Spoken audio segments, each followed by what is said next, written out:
Olá, muito boa noite para você de casa. Seja muito bem-vindo ao nosso Conexão ND e hoje a gente vai fazer uma conexão muito especial com Miami, nos Estados Unidos, porque a nossa convidada muito especial também está lá nesse momento e ela vai contar uma história surpreendente, no mínimo surpreendente. Porque olha, na semana passada eu recebi esse livro aqui, ó, em casa, chamado Esporte, um palco para a vida, de autoria justamente da Cristiana Pinziroli com o seu pai, que teve uma participação intensa, né? O Pedro Pinziroli Júnior. Mas o que quer dizer esse livro? O Esporte, um palco para a vida. Na verdade, ela está tratando aqui tudo aquilo que ela aprendeu no esporte e ela diz exatamente isso, que tudo aquilo que você aprende no esporte você leva depois para a vida, para ter sucesso, para ter uma vida plena, com bastante felicidade e tudo mais. Enfim, para você ter uma vida completa. Agora, o livro tem mais de 500 páginas e é uma delícia de ler. Eu separei vários trechos aqui para a gente poder conversar com ela e entender como é que você cria uma força interior, como é que você pode formar uma base de sustentação para que você realmente se erga nessa vida e para que você vença e sempre, claro, passando pelos obstáculos, porque na vida todo mundo passa por obstáculos, não é verdade? E ela passou por muitos, superou todos eles e está aqui hoje para conversar sobre essa vida vitoriosa no esporte, como mãe também e como executiva em empresas. Vamos conversar então com a nossa querida Cristiana Pinziroli, que está aqui em Miami, nos Estados Unidos. Tudo bem, Cristiana? Tudo bem, Alexandre? Muito boa bom noite. Estar com você. Boa noite com você, com toda a equipe da Record News, todo mundo que está nos ouvindo. Maravilha. Boa noite a todos. Que legal. Muito obrigado pela tua participação aqui hoje. Aliás, o teu livro aqui, como eu gosto sempre muito de ler essas histórias, livros, né, que falam de inspiração, de autodesenvolvimento, de superação também de obstáculos. E o teu aqui é simplesmente completo, é um dos mais completos que eu já li, porque você fala de tudo, desde a vida pessoal, na infância, como que você constrói essa vida até a vida plena mesmo, a felicidade e tudo mais. Então, a primeira coisa que eu quero te perguntar é a seguinte: o que a gente precisa levar do esporte para a vida? Porque você fala aqui no seu livro, né? O que se aprende no esporte vale para a vida. Afinal de contas, o que a gente tem que levar do esporte para a vida e o que você levou do esporte para a sua vida? Perfeito. O esporte é um grande companheiro que nós temos, que tem todos os benefícios que a gente já conhece do aspecto da saúde física. Mas o que eu trato muito no livro, e que foram todos os aprendizados que eu trago da minha família, como você apresentou, eu escrevi o livro com meu pai. Ele é um atleta olímpico, diz que a pessoa que participa de umas Olimpíadas, você nunca fala no passado. Então, ele é um atleta olímpico, participou das Olimpíadas de Tóquio, do México, 64, 68. E ele sempre nos ensinou que a base da vida, nossos valores, nossa estrutura emocional, a gente encontra no esporte. E que o esporte traz um benefício, que nosso aspecto mental é igual quando a gente vai para uma academia e a gente quer fortalecer o bíceps, a gente precisa dar resistência para se tornar mais forte no braço. Sim. O esporte nos leva também a fortalecer o aspecto mental, que por meio da dedicação, das derrotas, toda vez que você encontra um oponente mais forte ou quando você quer aprimorar, ou seja, por meio das adversidades, você se torna mais forte mentalmente, que te ajuda durante todas as etapas da vida, seja como executivo, como mãe, realizando o nosso potencial. Então quer dizer que o esporte, ele, claro, deve ser estimulado já para as crianças numa tenra idade, né? Desde pequenininho, a criança no caso, tem que começar já uma vida esportiva dentro do esporte para poder aprender realmente aquilo que ela vai levar para a vida?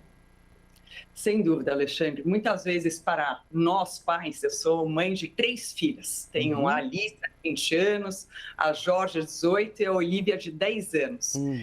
Uma das coisas mais difíceis é a gente ver quando nossos filhos estão passando por dificuldades. E até eu cito no livro a Maria Montessori, que foi uma educadora italiana. Ela nasceu no século XIX, mas ela ela criou, né, a corrente da escola Montessori, mas ela falava uma coisa muito interessante: nunca faça pelos seus filhos o que eles podem fazer por si próprio. Então, por meio do esporte, a criança vai aprendendo a criar uma conexão por meio do divertimento, do aspecto social. Ela vai aprendendo trabalho de equipe, a lidar com a autoridade na figura do técnico, do árbitro de uma competição, a se expor toda vez que vai ter uma competição mais importante. Então, tudo isso vai preparando a criança para lidar com as adversidades da vida, com os obstáculos, e que vai ajudá-la mais tarde. Entendi. Agora, olha só, o teu livro aqui, ele tem uma divisão muito bacana e eu faço questão de mostrar para o pessoal de casa agora. Vou mostrar para essa câmera aqui, ó. E olha só, na primeira divisão que você coloca, né, Cristiana, tem aqui dimensão 1, que é a sustentação. Mas o livro acaba conversando também com o público de casa, com o leitor. Você está vendo esse QR Code aqui, ó, que a gente está mostrando? Olha só, vou apontar aqui a câmera do meu celular para esse QR Code. Vamos ver o que acontece aqui, ó. Olha só, ó, já veio aqui a mensagem e você vai ser direcionado aqui para o YouTube para um vídeo da própria Cristiana. Olha só. Olá, caro leitor. Que bom tê-lo conosco. É um prazer poder dividir minhas histórias e de tantos outros atletas, pesquisadores, legal, né? cientistas. Olha que bacana. Então, quer dizer, você aqui acaba fazendo um resumo, né, Cristiana, um pouco daquele capítulo que a gente está colocando. Foi uma ideia muito bacana, hein? Agora, já para você falar um pouquinho disso, tem aqui uma frase que eu separei, que eu achei fantástica também, que diz o seguinte, da Brené Brown, que é autora daquele livro A Coragem de Ser Imperfeito, que é fantástico esse livro também. O livro diz o seguinte, a frase, né? Aqueles que têm um forte senso de amor e de pertencimento têm a coragem de serem perfeitos. O que significa essa sustentação que você fala? Que é o início, né? A primeira dimensão para você ter uma vida plena é a sustentação. Explica um pouquinho mais para a gente. Perfeito. A sustentação envolve 3 aspectos, que é a importância de ter uma rede de apoio que nos acompanha durante toda a vida. Então, quando nós somos crianças, a rede de apoio está relacionada a nossas famílias, a escola que a gente vai, um professor que se torna um mentor, a um técnico. Então, essa rede de apoio, que mais tarde também pode acompanhar um gestor no seu ambiente de trabalho. Então, o quanto é chave aquelas pessoas que estão ao seu redor te apoiando, não somente para celebrar vitórias, conquistas, mas principalmente para te apontar pontos cegos, algo que você não está enxergando e que pode dar aquele empurrãozinho para você ir mais longe. Então, eu falo até no livro, em dado momento, eu conto meu pai como um lindo inimigo. Que a primeira vez que eu falei essa expressão para o meu pai, ele falou, Cris, inimigo? Eu falei, pai, mas é um termo que a gente usa na ciência da felicidade, que eu sou uma certificada da ciência da felicidade, que são as pessoas que a gente escolhe nas nossas vidas, que vão dar também os feedbacks mais duros, que te permite você ver além e te permite você conquistar coisas que você nem imaginava. Então, a sustentação envolve a rede de apoio, a importância da prática, que não importa o quão talentoso que você é, mas a importância da prática. Que quanto mais você pratica, você entra numa espiral positiva de crescimento. Quando a gente faz algo que a gente gosta, Alexandre, por exemplo, a comunicação ou conversar com o público, você quer repetir, porque você sente prazer e você quer fazer novamente. Quando você repete, você se torna melhor. Daí você quer investigar sobre o assunto, você quer estudar, conversar com as pessoas, e cada vez você vai evoluindo nessa espiral positiva. E o terceiro aspecto, a importância de ter um estilo de vida saudável. Então, não importa o que a gente faça, a importância do sono, da alimentação, de criar momentos também de recuperação da nossa energia. Que bacana, hein? Agora tem um outro capítulo aqui que você fala também, tem o capítulo 4. Mas assim, a gente tem vários pilares aqui no livro aqui, o livro é extremamente completo, né, nesse quesito. Mas eu queria avançar aqui quando você fala, por exemplo, na força interior, quando você dá a dimensão da força interior. Você falou da sustentação, Mas além dessa sustentação, que às vezes é externa, né? A família, os amigos, a universidade, o técnico no esporte, etc. Mas você precisa criar essa força interior. E aí tem uma parte aqui do livro que você fala da autoestima e também me chamou bastante atenção. Como é que se consegue, como é que se constrói essa autoestima e essa autoconfiança? Para você, como é que foi isso? Muitos pais acreditam que a autoestima é conquistada por meio do elogio. E muitas vezes você cria aquele, por exemplo, no ambiente de escolas, quando as pessoas vão competir, todo mundo recebe um troféu, todo mundo recebe uma medalha. E o que a gente traz, que a importância da autoestima, ela se constrói quando você sustenta situações difíceis, quando você sabe que você sabe passar por isso. Por isso que a gente fala que o esporte é uma escola para a vida, que ele te ensina a perder, te ensina quando você entra naquele jogo, tá preparado, vai dar o seu melhor, algo acontece que você sai frustrado e você tem que se levantar para o dia seguinte e estar pronto para jogar novamente. Você, quando está com um time completamente integrado, acontece alguém, você tem que mudar o seu papel. Então, isso é muito importante para a construção da autoestima, é o você passar por situações difíceis, que você desenvolve aquele conhecimento e aquela perspicácia que você pode passar por isso, que isso faz parte da vida. Então, a gente fala que a gente desenvolve aumenta a nossa imunidade psicológica, que isso não evita que a gente fique doente, mas quando ficar doente, a gente se recupera de forma muito mais rápida e fica muito menos doente. Então, voltando na Brené Brown, Alexandre, que você falou no início, o que é super importante, que a Brené Brown fala também, é sobre a vulnerabilidade. E os atletas, e muitas vezes nós, nos exigimos e a gente não se dá a permissão para ser humano. O de sentir dor, a vontade de chorar, quando precisa conversar com alguém. Então, muitas vezes, sejam nós, pais, um atleta de alta performance, um gestor, fica fazendo um esforço muito grande para aparentar que sempre está tudo perfeito, que dá conta de tudo. E o pedir ajuda também é uma forma de você mostrar também força e aprender com essa situação. E é uma forma, sem dúvida, para você desenvolver a autoestima. Que legal. Agora, acho que o pessoal de casa quer saber um pouquinho mais, para quem não te conhece ainda, toda a tua carreira, né? Você foi capitã da seleção brasileira de polo aquático, né? Teve várias conquistas. Me conta um pouquinho como é que você começou isso, essa trajetória. Eu sou a filha mais velha, eu tenho 2 irmãos mais jovens. Naquela época, o polo aquático era só masculino.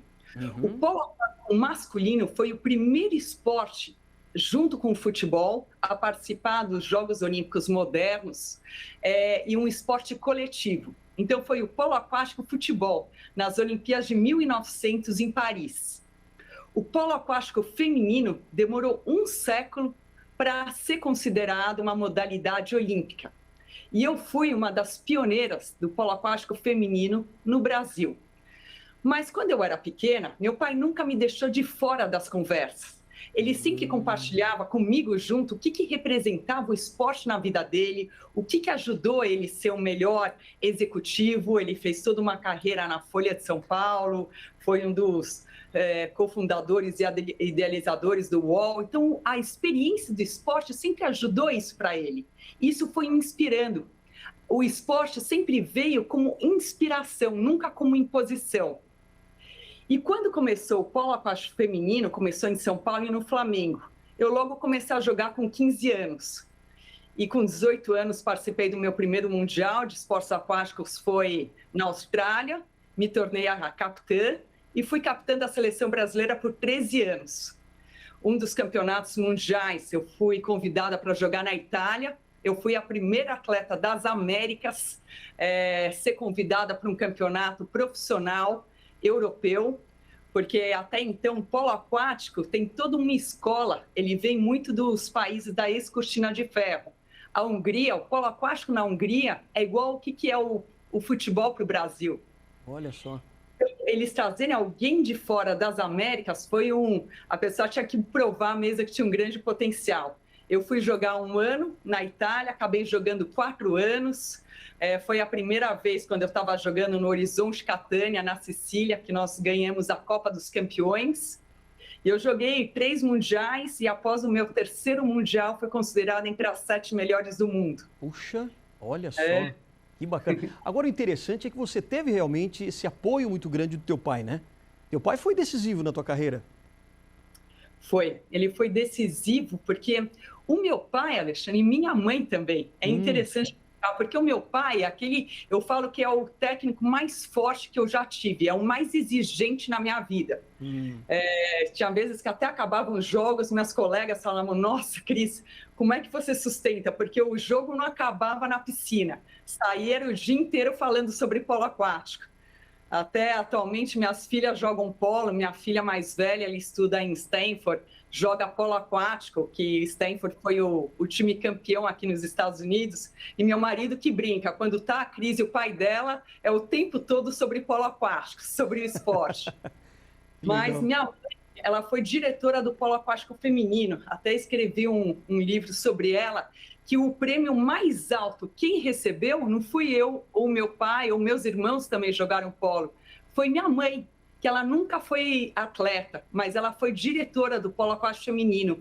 Ela teve uma participação decisiva para que nós fôssemos considerados uma modalidade olímpica.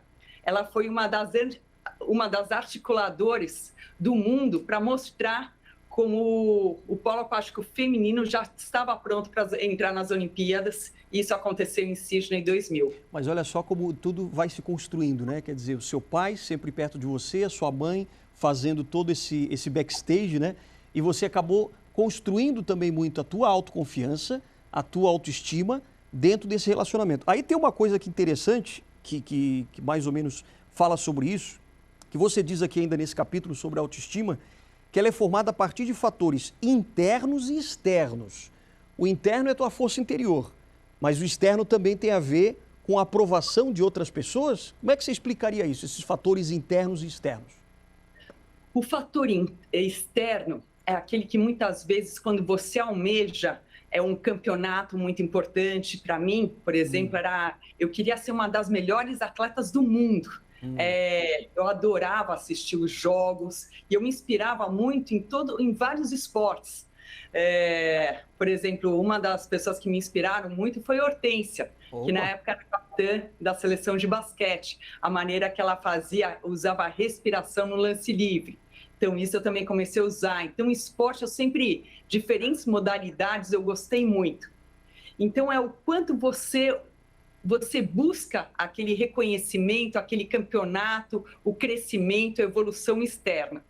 E os fatores internos, Alexandre, estão associados com o seu propósito, com o significado daquilo que você busca. Então, o quanto que é chave quando a gente trabalha com algo que tem um propósito maior, que você não está lá pelo salário, você não está lá porque você está sendo chamada, teve uma oportunidade, você está lá porque tem uma conexão maior com isso. Tem a ver com paixão, né? Isso, tem a ver com paixão, sem dúvida. Então, olha, a gente vai para um breve intervalo, mas antes eu quero deixar aqui mais ou menos no ar, porque o teu livro aqui ainda vai falar um pouco sobre coragem, colaboração, significado e as escolhas da vida também. Então, para você de casa, se você está se perguntando, né, poxa, o que eu vou fazer daqui para frente? Tem muita gente, como ela falou aqui, questão do propósito, que é tão importante, né, você ter algo pelo qual lutar, né, para você lutar, para você correr atrás e tal. Então, a gente vai perguntar para ela daqui a pouquinho sobre esse significado que você dá para a sua vida e como que você desenvolve também mais coragem, busca colaboração para fazer as escolhas certas na sua vida. Como é que se faz isso? A Cristiane, então, vai explicar para a gente daqui a pouquinho, depois do intervalo, não sai daí.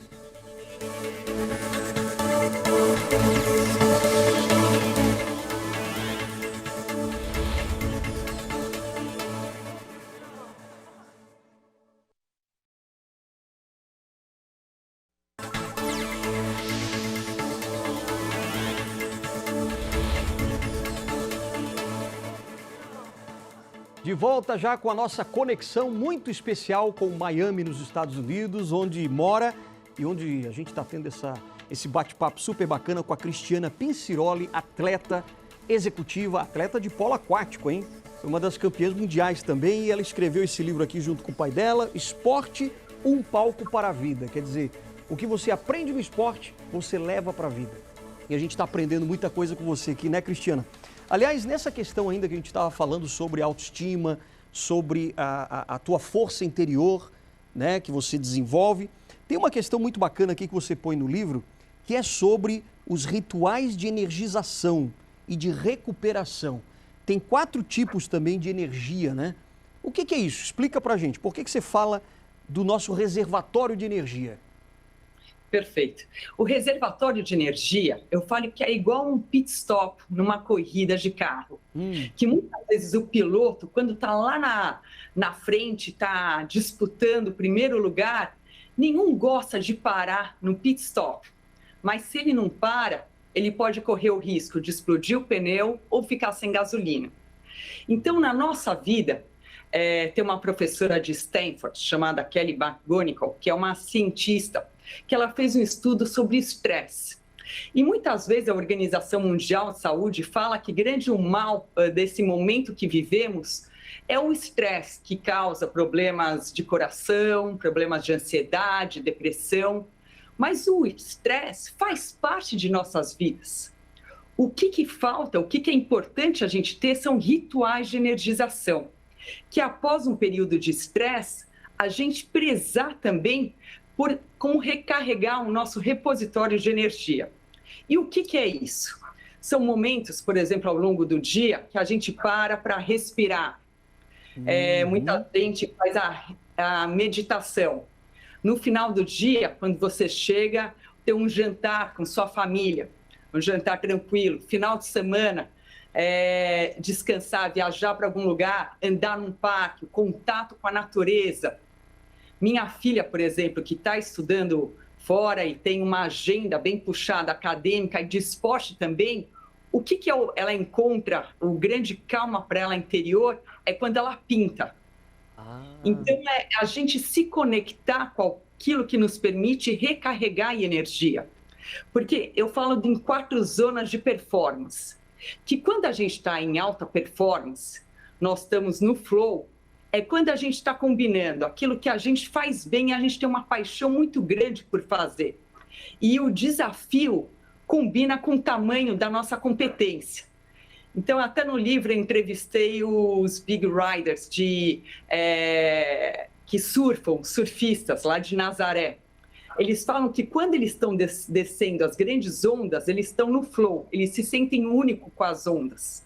Então, esse é o estágio de alta performance. Quando você sente que você está dominando. E, por exemplo, quando eu estava escrevendo o meu livro, teve uma vez que eu falei, uau, já acabou a bateria do computador? Eu acabei de colocar para carregar. Parecia que tinha passado 1 hora, só que, na verdade, eu fiquei 6 horas escrevendo. Então, isso é característico quando você entra no flow, quando você está no seu melhor. Mas há também situações em zonas de performance que é a luta ou fuga. Que quando, por exemplo, um carro te fecha na rua e você tem que tomar uma decisão rápida, ou você desvia, ou você vai bater, ou você acelera. Então, todos os seus sentidos desligam. O seu cortisol vai lá para o alto e você está focado naquele momento para a tomada de decisão rápida. Então, isso volta no nosso instinto primitivo, na época das cavernas, quando aparecia um animal, por exemplo, perigoso. Algumas vezes, o luta ou fuga é necessário. Mas, depois dele, você precisa da recuperação. O terceiro estágio é quando a gente entra em burnout, quando a gente não ouve os alarmes internos, quando a gente não ouve a importância dos momentos de recuperar. E o 4º estágio de performance é quando a gente está em recuperação. Por exemplo, eu entrevistei também a Kaena Kunze e a Martine Grael para o meu livro. Elas são as campeãs olímpicas da vela. E é interessante que a Martina, ela fala que para toda a competição ela tem que levar a bicicleta dela, que ela recupera quando ela está pedalando. E a avó dela até falava, nossa, Martina, você tem que carregar pedra para poder descansar. Então, essas são as 4 zonas de performance, que o que te leva à alta performance, e a importância de você criar rituais sobre isso. Quando você entra em luta ou fuga, a importância de descansar, o evitar o burnout, e quando você está na zona de recuperação, que você, de fato, tem que respeitar para recuperar a energia para poder entrar em alta performance. Até porque você coloca aqui no seu livro que você é aquilo que você treina, né? Exatamente. Isso não só no esporte, mas na vida também. Exatamente. Foi interessante que até por volta de 1993, acreditava-se que o cérebro ele se desenvolvia até 3 anos de idade. A partir daí, o cérebro estava formado. Depois, graças ao trabalho de muitos neurocientistas, entre eles a Carol Dweck, que também é uma professora de Stanford, ela escreveu um livro muito bom chamado Mindset, que fala sobre o Growth Mindset, sobre a mentalidade de crescimento. Eles descobriram que o cérebro é uma máquina moldável durante todas as nossas vidas. E é a partir dos nossos hábitos, Alexandre, que você cria uma vida mais saudável. Então, a importância de você criar rituais, fazer a repetição consistente e criar lembretes na vida até você desenvolver esses hábitos positivos, que te ajudam a você realizar o seu potencial de uma forma muito melhor. Puxa, quanta receita boa que você está dando aqui pra gente, hein? Essa questão do hábito realmente é assim, ó, você conquista o hábito com a disciplina ou você tem que ter a disciplina para ter bons hábitos? Ou os dois? O que você acha? Eu costumo falar que para a gente desenvolver hábitos positivos nas nossas vidas, por exemplo, a meditação, a importância de a respiração, o exercício, vamos pegar o exercício que é tão importante, você precisa de 3 R's. O primeiro, você precisa criar um ritual. E começar pequeno, Alexandre. Então, por exemplo, uma pessoa que não faz nada de exercício, começa 2 vezes por semana. Começa a andar meia hora, 15 minutos. Ou quando chega do supermercado, sobe de escada. E toda vez que você cria um ritual, quando você tem alguém junto com você, para fazer junto, fica muito mais fácil, muito mais prazeroso. O segundo R é a repetição. É importante você criar essa disciplina que você está falando e uma repetição com consistência, que o hábito se forma por volta de 45 dias. Leva de 30 a 90 dias, mas vamos colocar em média 45 dias. E o terceiro, você tem que criar lembretes. Por exemplo, uma pessoa que quer começar a se exercitar, já acorda, coloca a roupa de ginástica, deixa o tênis perto de você, começa a criar, o professor Tal Ben-Shahar, que é o meu mentor, que ele fez até o blurb, ele falou aqui no livro. Ele foi atrás do livro, é verdade. Exato. Ele fala que a gente tem que criar inconveniência positivas na sua vida. Então, quem quer fazer exercício, começa a criar aquelas condições, vai você passear com o seu cachorro, vai até o parque, ao invés de ir no supermercado, na escola de carro, vai andando.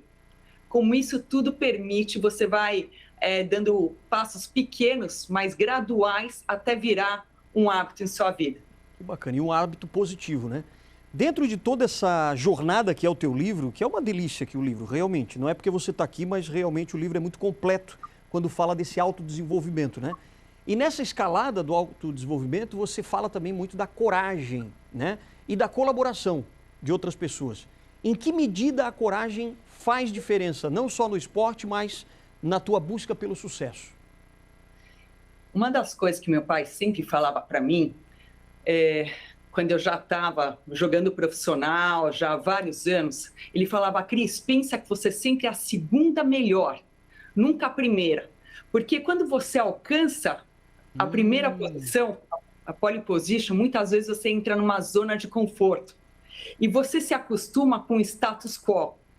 E isso é a pior coisa, Alexandre, seja na vida de um atleta, seja de um profissional, de um médico que queira se desenvolver. Então, a coragem para experimentar é constantemente estar buscando novas perspectivas, ideias e ter coragem para colocá-las em práticas. E isso, para colocar em prática, isso envolve como é que você lida com o erro. Tem até a gente conta que o Thomas Edison, que foi considerado um dos maiores cientistas, inventores dos nossos tempos, ele tem o maior número de patentes já criadas, que uma vez o colega entrou no laboratório dele, falou, poxa, Thomas, você já errou 10 mil vezes?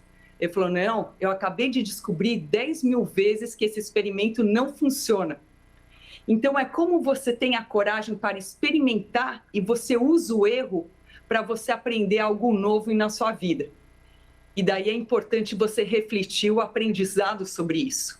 Quer dizer, o erro como motivador, né? O erro como parte da jornada do sucesso.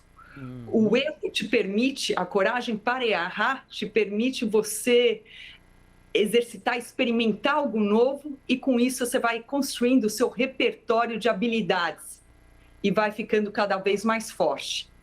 E a colaboração é algo que vem, tem uma outra psicóloga, Ellen Scheid, que fala que uma das maiores forças dos seres humanos é um outro ser humano.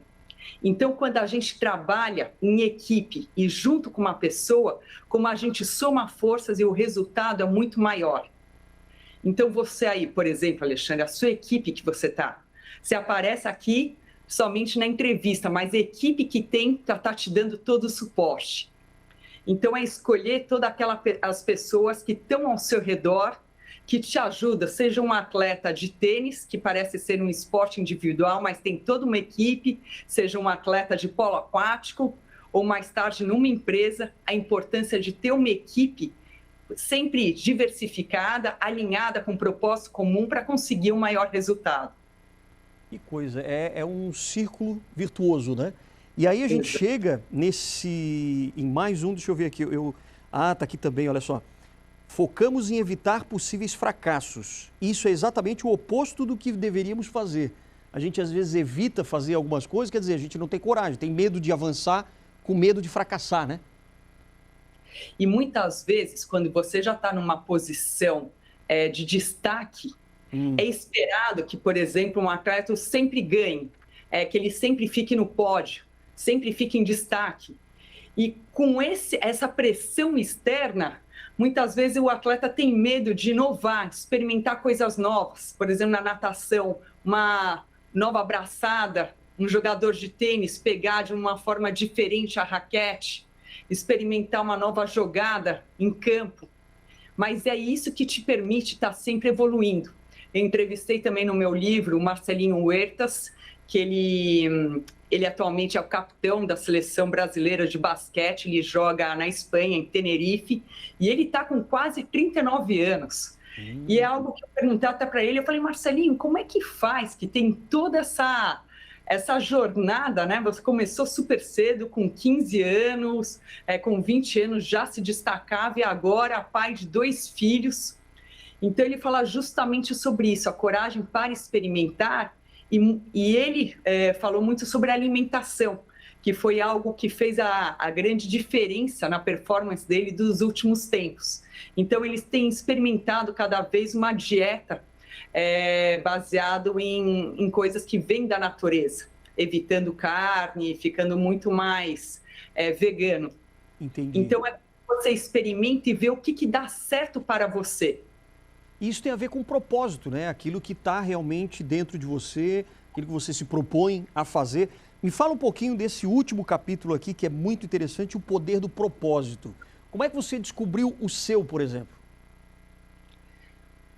Quando eu era minha jornada como atleta, vinha muito o propósito que eu queria ser uma jogadora em nível internacional. Então, queria buscar os grandes... ser entre as melhores jogadoras no mundo, buscar o destaque mundial para aprender e ver até onde que eu conseguia me levar como uma atleta. Então, esse propósito me movia. E aquilo eu olhava, nunca fui aquela jogadora mais forte, a mais rápida, mas eu tinha uma dedicação tão forte, Alexandre, um propósito tão grande e quantidade de horas e a coragem de experimentar aquela curiosidade nata que as crianças têm muito, isso me permitiu evoluir sempre mais. e depois foi para o ambiente corporativo. Foi interessante que quando eu voltei para o Brasil, eu entrei no programa de trainee, na época do Unibanco, e quem era o presidente era o Pedro Moreira Salles. E o Pedro sempre falava, Cris, nunca para de treinar, porque o que você aprende no esporte você traz para o ambiente corporativo. Foi um grande presente para mim, que eu achei que eu fosse ter que fazer uma escolha. Sim. E essa curiosidade também que eu aprendi no esporte me levou também a ser uma melhor executiva. Eu tive uma carreira de 23 anos. E que mais tarde, quando eu saí no banco, que eu, para me tornar autora, para escrever o meu livro e atualmente trabalhando com líderes e atletas na realização do potencial humano, eu trago essa metodologia mesmo. Então, hoje em dia, o que me move é como eu posso trabalhar e ouvindo os líderes, os clientes, para ver o que eles precisam e levar as ferramentas para que eu acredito que cada um de nós tem uma semente de grandeza dentro de nós, Alexandre. E cabe ao mentor, ao coach, como criar as condições para que essas sementes de grandeza possam desabrochar. Então, como facilitar esse processo que já existe dentro de cada um de nós. E o legal é que depois que você tem esse propósito, você acaba buscando ainda mais se autoconhecer. Porque vem muito do autoconhecimento, né? Você sabendo quem você é. O autoconhecimento é início de tudo. Quanto mais você se conhece, diz que as esfinges no Egito, elas têm uma mensagem que elas falam, conheça-te a ti mesmo, conheça-te a ti mesmo. Então, é um dos grandes segredos da vida. Você ter a coragem para se conhecer. Quanto mais você se conhece, como você reage às situações, o que te tira do sério, como é que você lida com momentos de estresse, como você recupera, esse é um dos grandes segredos da vida. E voltando e se conectando com o propósito, tem um autor, o Viktor Frankl, que ele é um sobrevivente dos nazistas. Ele é um sobrevivente de Auschwitz. E ele fala que quando a gente tem um significado, a gente consegue fazer uma escolha todos os dias se a gente vai conseguir dar conta de uma situação difícil ou não, porque o significado é muito maior. O propósito dele era voltar a encontrar os pais, a esposa, e escrever a dissertação de doutorado dele, que era sobre o significado na vida. Então, isso que ele usufruiu na prática, que manteve ele vivo durante o campo de concentração, para mais tarde ele voltou a encontrar a esposa dele e escrever toda essa teoria sobre a importância do significado em nossas vidas.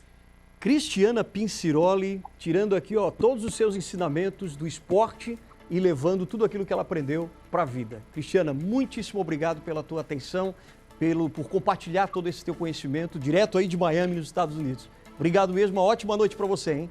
Alexandre, muito obrigada a você, a toda a equipe de Conexão da Record News. Um prazer enorme estar com vocês. Um grande abraço, boa noite. Obrigado, querida. Boa noite para você e boa noite para você de casa também. A gente se encontra na semana que vem e amanhã, claro, quinta-feira tem mais Conexão ND. Tchau, pessoal. Valeu!